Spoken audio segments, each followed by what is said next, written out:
据俄媒报道，中国和印度已经撤回了大部分驻扎在喜马拉雅山西部班公错湖地区的部队。在印度撤军被称为脱离接触，其目的是延缓有争议的边界地区的紧张局势。双方最重要的是撤出自己的装甲力量，就是不让彼此的坦克和装甲车出现在对方的视野中，这是避免擦枪走火最好的方式。随后，印度军方公布了班公错湖地区航空照片，照片显示中国方面正在拆除防御工事。印度方面表示，中国军队已经从该地区撤出了200辆坦克和其他装甲车辆。换言之，高峰期间，中国在班公湖地区集结了大概数个合成营的兵力。当然，印度陆军也在班公湖集结了不少部队，只不过印度步兵是长期驻扎在附近的，只是增援了坦克和装甲车辆。其中，在班公错湖附近的坦克和装甲车的数量表明，两国都非常重视边界的冲突。此处地形开阔，如果再次发生凶险的对峙，冲突可能会更加严重。商业内幕作者本杰明·布里莫洛认为，从政治角度来讲，中国和印度都不愿意放弃对有争议领土的主张，没有人愿意屈服于对方。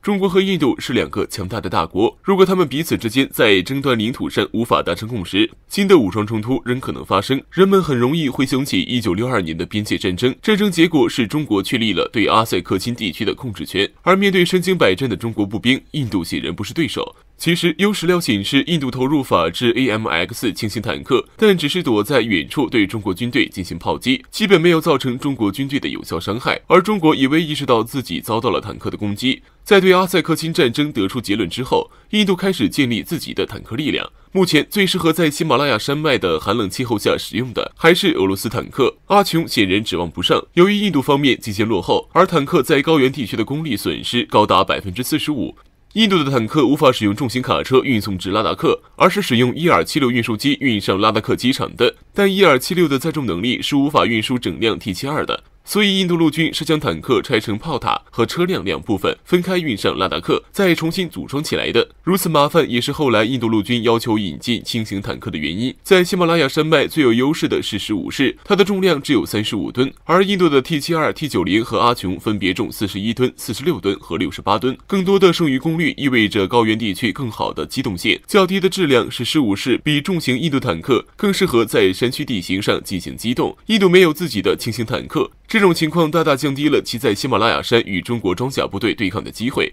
印度坦克基本被放入预设阵地，作为直射碉堡火力来使用。显然，它极易被中国军队的各类反坦克武器所攻击。印度军方提供的数据表明，印度主要部署了 T72坦克和 BMP2步战车，中国军队的种类更多，包括新疆军区老式的80式坦克，以及至少12辆中国最新的 ZMB-02步兵战车，还有 HQ-17防空导弹和自行式09高射炮。中国军队展现了其新军事革命后的成果，其合成装甲步兵营各类车辆齐全，作战能力全面。而印度依旧处在后冷战时期的缝缝补补上，双方军备发展的差距已经非常明显。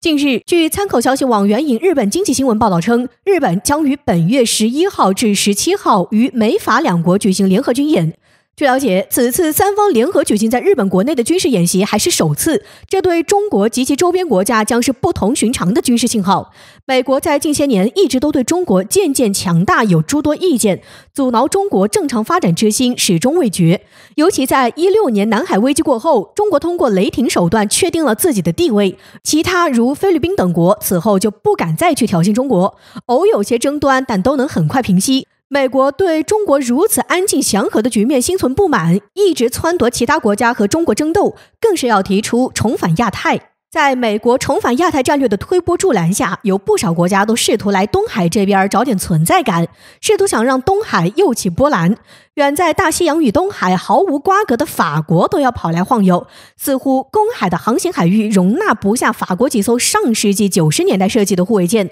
据俄媒报道，近日有法国护卫舰和2栖攻击舰在中国东海海域出没，日法还在东海附近先行展开了联合军事活动。而为了给法国海军的挑衅行为找借口，法国国防部长帕里甚至声称法国是印太国家。除了法国和日本军舰，美国也会派军舰在东海海域活动。据外界有关人员分析，之所以为了一场夺岛演习如此厉兵秣马，归根结底还是为了震慑中国，对中国在东海的正常活动过度反应。只是在中国这边看来，与其说是震慑，不如说是碰瓷儿。只不过这次碰瓷人员有点多而已，想让东海波澜又起，这些碰瓷可是起不了什么作用的。美国有日本和法国摇旗助威，中国这边也不是没有几个伙伴。据日本有关消息透露，近日俄罗斯出动了4艘军舰驶向东海，其中就包括2艘俄罗斯最新款的护卫舰，还有瓦良格号巡洋舰和沙波什尼科夫元帅号反潜舰。而沙波什尼科夫元帅号反潜舰曾在日本海进行过实弹演练，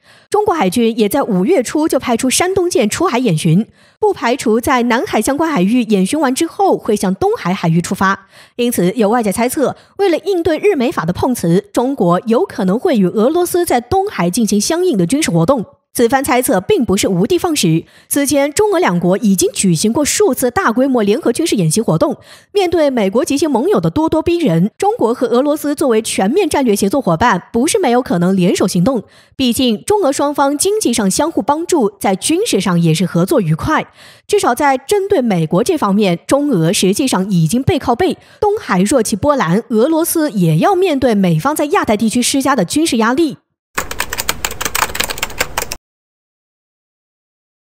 中国海军的首艘075型两栖攻击舰海南号于4月23日服役，其舷号为31。据专家分析，这个舷号极负深野。在此之前，中国只有航母是使用2位数舷号的，辽宁舰舷号为16，山东舰舷号为17。据南华早报报道，以往人们都认为中国的075是一种大型两栖作战舰艇，是和071型船坞登陆舰配合使用的。但是中国海军已服役的两栖船坞运输舰舷号基本都是3位数的。有专家表示，海南舰的2位数舷号暴露中国海军远大目标，意味着在中国海军眼里，它是与航空母舰相提并论的主力舰艇。它未来会在中国的蓝水海军梦中扮演重要的角色。075将以舰队旗舰的身份出现。虽然中国目前还缺少垂直起降战斗机，或者像 MV-22 鱼鹰一样的轻转旋翼机，但075的地位显然比中国已有的其他两栖战舰更重要。它绝不是一艘运输船那么简单。075宽敞的空间和充足的电子设备，使得它可以发挥美国海军蓝领级指挥舰一样的功能，为复杂的登陆作战行动提供前沿指挥和通信。航空母舰在战时要集中精力负责制空制海，不适合担任登陆作战指挥舰任务。登陆作战涉及到多个军种、几十种兵器、数不清的通信器材，在战时凶恶的前线基本无法指望后方的指挥中心完成战役战术指导，指挥舰的作用非常重要。五角大厦去年在提交美国国会的年度报告中，将075型舰归类为直升机登陆突击舰，也就是能当小型航母使用的两栖战舰。报告里提到，中国在直升机登陆攻击舰上投资，显示出中国打算继续增强海军的远征作战能力。在2020年前，中国只用了3年时间就下水了3艘075型两栖攻击舰，除海南舰已经服役外，另外2艘正在稳步进行各类海试。075两栖攻击舰最高航速为23节，能搭载约30架攻击直升机，近1000名海军陆战队和相应的登陆舰。这样一来，中国3大舰队将各自拥有1艘两栖攻击舰，从而方便各大舰队与自己的海军陆战队进行合练。